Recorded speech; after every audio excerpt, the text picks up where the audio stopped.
রোজায় আমাদের অনেকেরই নুডলস পছন্দ না। আজকে রামাদান 4 এ আপনাদের তৈরি করে দেখাবো নুডলসের পকোড়া। চলুন রেসিপি শুরু করা যাক। যাক, প্রথমে 2 মিনিটের নুডলস সিদ্ধ করে নিবেন। এখন 2 মিনিটের রেসিপি বললে আবার পিটাবেন। যাক, নুডলস নিয়ে নিচ্ছি। তারপর অনিয়ন স্লাইস, এই যে আবার ইংলিশ বলতেছি দেখেন।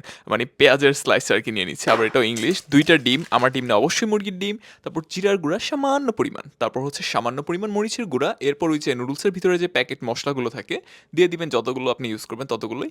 তারপর হচ্ছে সামান্য লবণ, কারণ আমি ডিম অ্যাড করেছি। এরপর কাঁচামরিচ চপ, যতটুকু ঝাল আপনাদের পছন্দ, কারণ একদম নাহলে পাইনসা যেটা বলে খাঁটি বাংলায়। তারপর কর্নস্টার্চ, তারপর বাংলা মাখন বা ইংলিশ ম্যারিনেশন দিয়ে ট্যাপ ট্যাপ সেন্ডের মাধ্যমে আমার সালামি তাড়াতাড়ি পাঠান, কারণ ট্যাপ ট্যাপ সেন্ডে টাকা ট্রান্সফার করার সময় এক্সট্রা কোনো চার্জ বা কমিশন লাগে না। এরপর সুন্দরভাবে শেপ দিয়ে দিবেন, দেখেন বাংলাদেশের মানচিত্র। তাছাড়াও বেস্ট এক্সচেঞ্জ রেট বা কনভার্সন রেট তো পাওয়া যায়, এবং সাথে 2.5% সরকারি ইনসেন্টিভ তো থাকছেই। আজান দিয়ে দিচ্ছে, আজান দিয়ে দিচ্ছে, দাঁড়ান আগে সব ছেড়ে নেই। আর যারা দেশের বাইরে থাকেন তাদের জন্য বলে রাখি, ইউকে, ইউএসএ, ইউএই, কানাডা, তারপর ইউরোপের কান্ট্রিগুলো থেকে ট্যাপ ট্যাপ থেকে ইজিলি টাকা পাঠানো যায়। আর রিসেন্টলি অস্ট্রেলিয়াতেও চালু হয়েছে ট্যাপ ট্যাপ সেন্ড, তাই অস্ট্রেলিয়া থেকেও এখন ইজিলি টাকা পাঠানো যাবে। এছাড়াও ব্যাংকের পাশাপাশি বিকাশ, নগদ, রকেট, এমনকি ক্যাশ পিকআপের মাধ্যমে টাকা পাঠাতে পারবেন। এইবার যারা আমার থেকে সালামি চাইবেন, এই যে ASIF আসিফ প্রোমো কোডটি ইউজ করবেন, তাহলে $10, 10 পাউন্ড, 10 ইউরো বা 10 কানাডিয়ান ডলার পাবেন, অথবা যদি আরব আমিরাতে হয় তো 25 দিরহাম পাবেন।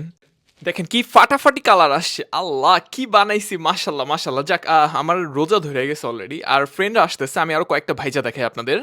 আর কয়দিন আগে আমি শাশুকের ভিডিও দিছিলাম, আপনারা দেখছিলেন। আজকে আবার একটা ভিডিও পপ করে উঠছে সাফার।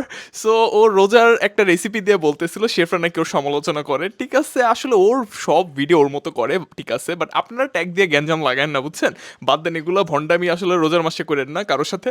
সো এই যে দেখেন, কালারটা কিন্তু খুবই ইম্পর্টেন্ট। যদি ক্রিস্পি না হয়, দেখেন এই নুডলসের পাকোড়া কখনই মজা হবে না।